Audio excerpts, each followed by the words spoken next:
আসসালামু আলাইকুম। নতুনদের জন্য আজকের রেসিপি ট্যাংরা মাছ ভুনা। ট্যাংরা মাছ এভাবে রান্না করলে সবচেয়ে বেশি মজার হবে। এভাবে রান্না করলে ট্যাংরা মাছের স্বাদ বেড়ে যাবে কয়েক গুণ। এই রেসিপি ফলো করে ট্যাংরা মাছের মতো অন্য সব মাছও রান্না করতে পারবেন। কথা না বাড়িয়ে চলুন নতুনদের জন্য একদম সহজভাবে রেসিপিটা দেখিয়ে দিই। এখানে আমি কিছু ট্যাংরা মাছ কেটে নিয়েছি। মাছগুলো মিডিয়াম সাইজের, 300 গ্রামের মতো হবে। মাছের পেট পরিষ্কার করে ভালোভাবে ধুয়ে নিয়েছি। ট্যাংরা মাছ রান্নার আগে অনেকে প্রথমে তেলে ভেজে নেয়, আবার অনেকে সরাসরি রান্না করে। মাছ যদি বড় সাইজের হয় তাহলে ভেজে নিতে পারেন। আমার মাছগুলো যেহেতু মিডিয়াম সাইজের, তাই আমি না ভেজেই রান্না করব।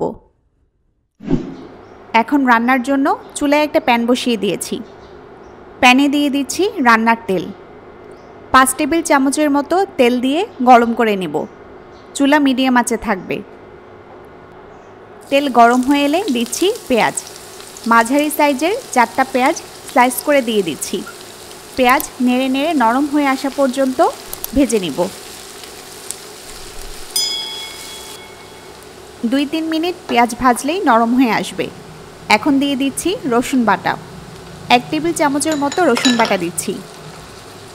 সাথে দিচ্ছি 1 চা চামচ হলুদ গুঁড়া, 1 চা চামচ মরিচ গুঁড়া, দিচ্ছি 1 চা চামচ জিরা গুঁড়া, ধনিয়া গুঁড়া দিচ্ছি 1 চা চামচ, 1 চা চামচ লবণ দিচ্ছি। নেড়ে মশলাগুলো তেলে ভেজে নিব। 15-20 সেকেন্ড ভেজে সামান্য পানি দিয়ে দিচ্ছি, যাতে গুঁড়া মশলাগুলো না পুড়ে যায়। পানি দিয়ে 1 মিনিটের মতো মশলা কষিয়ে নিয়েছি। এবার মাছগুলো দিয়ে দিচ্ছি। মাছ যেহেতু আগে ভেজে নিইনি, তাই তেল মশলার সাথে কিছুক্ষণ ভালোভাবে কষিয়ে নিতে হবে। সবগুলো মাছ উল্টে পাল্টে কিছুক্ষণ মশলায় কষিয়ে নেব, যাতে সবগুলো মাছের গায়ে তেল মশলা ভালোভাবে লাগে। ট্যাংরা মাছের মতো যেসব মাছ, অর্থাৎ এই সাইজের সব ধরনের মাছ চাইলে আপনারা এই রেসিপি ফলো করে ভুনা করতে পারবেন। সব প্রসেস একই থাকবে, শুধু ট্যাংরা মাছের জায়গায় অন্য মাছ দিবেন। মাছ দিয়ে 2 মিনিট কষিয়ে নিলেই হবে। এরপর মাছ সেদ্ধ করার জন্য পরিমাণ মতো পানি দিতে হবে। পানি দিয়ে ঢেকে দিতে হবে। ঢেকে দিয়ে চুলা মিডিয়াম আঁচে রেখে রান্না করব 5 মিনিটের মতো।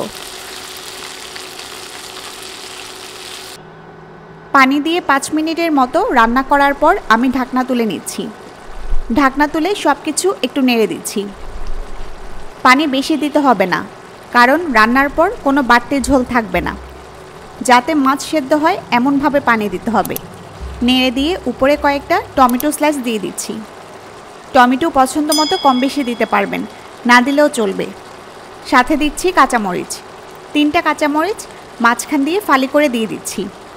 হালকা নেড়ে দিয়ে আবারও ঢেকে রান্না করব। চুলা মিডিয়াম আঁচেই থাকবে।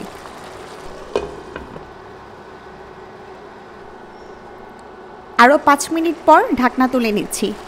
ট্যাংরা মাছ রান্না হতে বেশি টাইম লাগে না। ঝোল প্রায় কমে টেনে গেছে। ঠান্ডা হলে কোনো ঝোল থাকবে না। এখন উপরে কিছু ধনেপাতা কুচি ছড়িয়ে দিচ্ছি। ধনেপাতা দিয়ে চুলা অফ করে রান্না শেষ করব। হয়ে গেল ভীষণ মজার ট্যাংরা মাছ ভুনা। এভাবে ট্রাই করে দেখতে পারেন। রেসিপিটি কেমন লাগলো জানাবেন। সবাই ভালো থাকুন, সুস্থ থাকুন। আল্লাহ হাফেজ।